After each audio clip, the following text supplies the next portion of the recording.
Today I'll be speaking on how Nollywood is reclaiming the market from Hollywood. This is the first time I'm doing this, so I may be a little bit scared. I may just decide to laugh or cough to cover up, but just see it as part of packaging.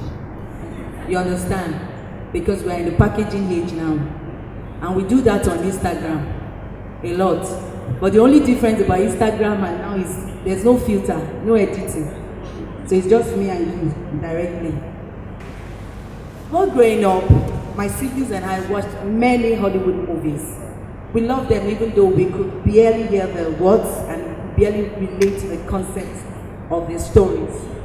We watched the character drink coffee, though tea was all we knew. I'm talking about Eruku Oshodi. You know that. Eruku Oshodi. That's what we drink there. That's our tea there, not Milu or Bonvita. We also didn't know why parents in the movie never spanked their kids. They only ground them while we got the beating of our lives. All these concepts were foreign and strange, yet we couldn't get enough of them because they were the most available. The only time we get to watch Nollywood movies was when our parent comes over with new home video, and then we cannot escape it but watch it with them. The problem then were not the actors, because they were so talented. It was the content. It was what they had then. The stories were usually a poor attempt at retelling the stories told in a Hollywood movie, or our African stories told in a poor way.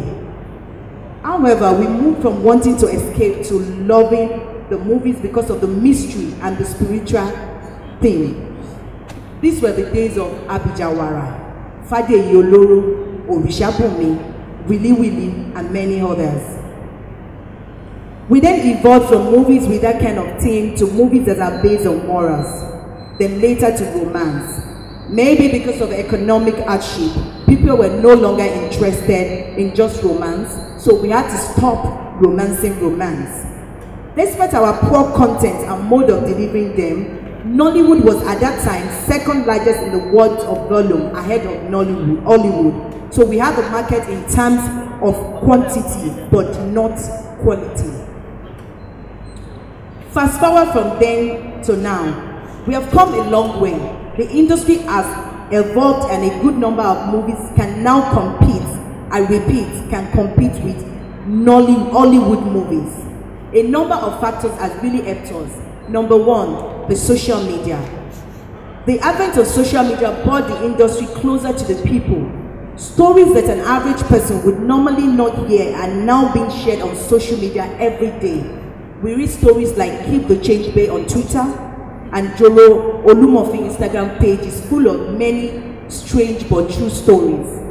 Seeing how much people appreciate and get involved in such stories has really helped shape the industry.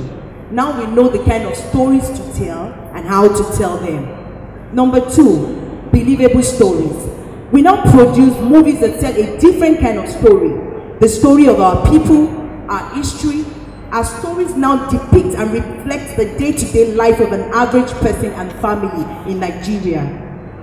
Our movies now have content that 100% has, and a lot of them have broken records internationally and at the box office.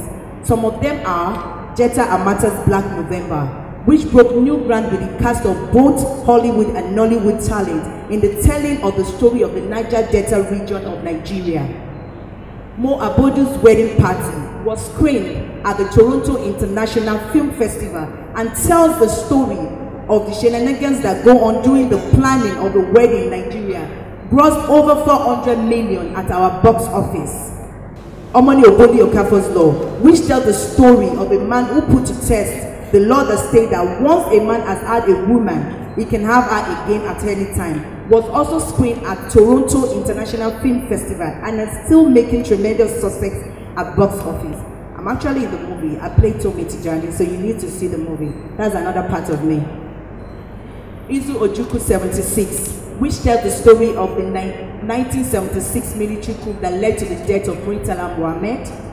And Kunle Afolayan Omogwo represent the reality faced by an average couple in Nigeria who just had a baby. Number three, strong marketing and publicity. It is important that I point out all this movie. And this movie are not just successful alone because of their great and believable stories, but also because of the strong marketing and publicity that went into it. Now we have movie stars go to the cinemas to meet and greet with fans and also sell movie tickets as part of the marketing strategy. I actually did that 2 weeks ago. I was in Ondo, I was in Ibadan, I was in Ikeja, Surulere. It was fun though. Now we have movie stars. Many of us in the industry now employ the services of public relation experts to manage our brand and every movie we produce. I for one, I have one now, and that has really helped my brand and helped me a lot. Number 4, organization. The industry is more organized now. The way things are done now are more organized and structured, and this has helped double, if not triple, the industry's productivity and income. Personally, since I reorganized and restructured everything around me, my income has actually tripled. Yes. Lastly, advent of investors and believers in industry.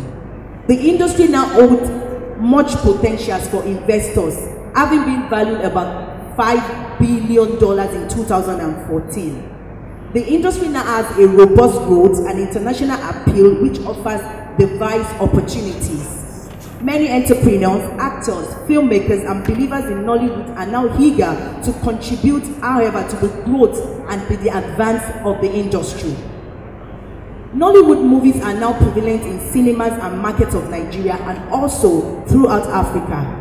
Nigerian movies are now in high demand in different parts of Africa. In fact, the number of cinema goers that are up for Nollywood movies instead of Hollywood continue to grow, increase every day.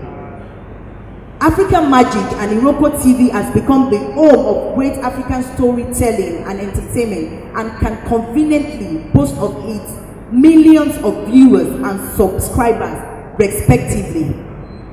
My conclusion, as of January this year, 2017, Iroko has about 1 million subscribers, became the second largest market in terms of subscribers. All of this goes to show how well Nigerians have embraced and are consuming movies with local stories as content. The industry is no longer sacrificing quality for quantity. We are now focusing on bringing to life everyday stories of people and getting those stories to everyone and everywhere with the help of public relation experts, all in a more structured and organized manner. More people are now encouraged and now eager to invest in the industry.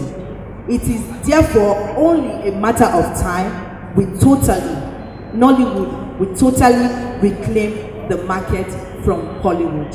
Thank you.